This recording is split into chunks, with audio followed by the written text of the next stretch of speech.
Os dons do Espírito Santo.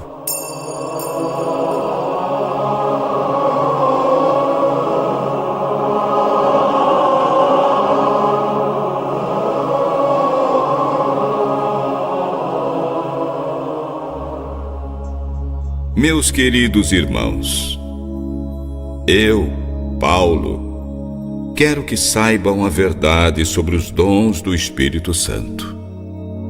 Vocês sabem que, quando ainda eram pagãos, eram controlados por ídolos mudos.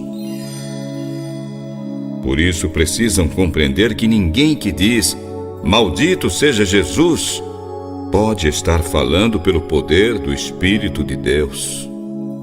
E que ninguém pode dizer "Jesus é Senhor", a não ser que seja guiado pelo Espírito Santo. Há diferentes tipos de dons espirituais, mas é o mesmo Espírito quem dá esses dons. Há maneiras diferentes de servir, mas é o mesmo Senhor que servimos. Há diferentes habilidades para o trabalho, mas é o mesmo Deus quem dá a cada um habilidade para fazer o seu trabalho.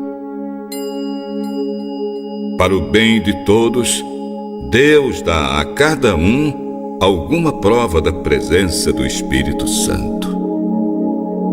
A um, o Espírito Santo dá a mensagem de sabedoria. E a outro, o mesmo Espírito dá a mensagem de conhecimento. A um, o mesmo Espírito dá fé, e a outro dá poder para curar. Um recebe do Espírito Santo poder para fazer milagres, e outro, o dom de anunciar a mensagem de Deus. Outro recebe a capacidade para saber a diferença entre os dons que vêm do Espírito e os que não vêm. A um, ele dá capacidade para falar em línguas estranhas, e a outro, para explicar o que essas línguas querem dizer. Porém, é um só e o mesmo Espírito quem faz tudo isso.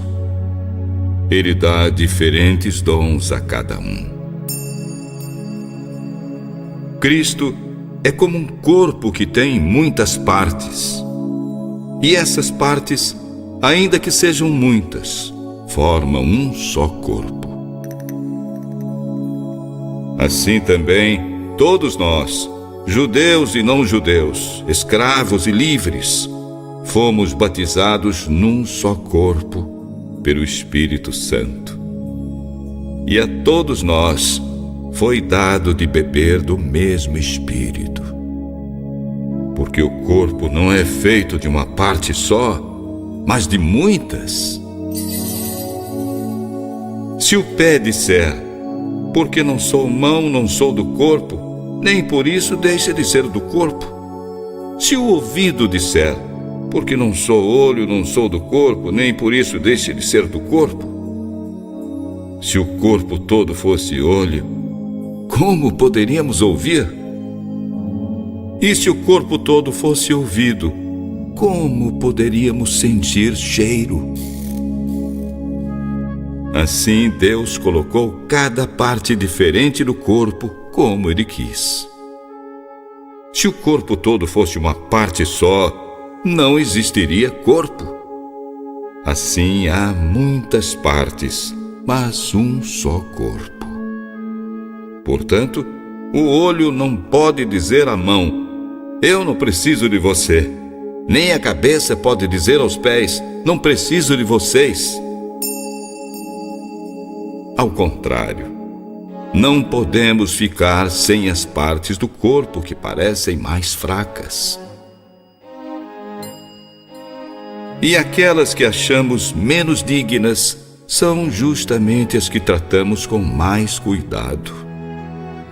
Enquanto as partes que não são tão bonitas recebem cuidado especial, as outras, mais bonitas, não precisam desse cuidado. Assim, Deus fez o corpo de tal maneira que as partes menos consideradas recebam mais consideração.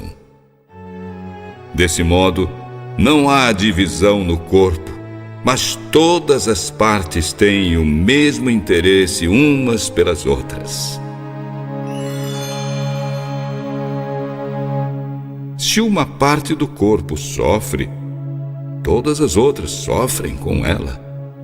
Se uma é elogiada, todas as outras participam da sua alegria. Portanto, vocês são o corpo de Cristo, e cada um é uma parte desse corpo. Por isso, na igreja, Deus colocou tudo no lugar certo. Em primeiro lugar, os apóstolos. Em segundo, os profetas. E em terceiro, os mestres da igreja. Em seguida, colocou os que fazem milagres. Depois, os que têm o dom de curar, ou de ajudar, ou de administrar, ou de falar em línguas estranhas. Nem todos são apóstolos, nem profetas, nem mestres da igreja. Nem todos têm o dom de fazer milagres, nem de curar doenças, nem de falar línguas estranhas, nem de explicar o que essas línguas querem dizer. Por isso, se esforcem para possuir os melhores dons. Porém, eu vou mostrar a vocês o caminho que é o melhor de todos: o amor.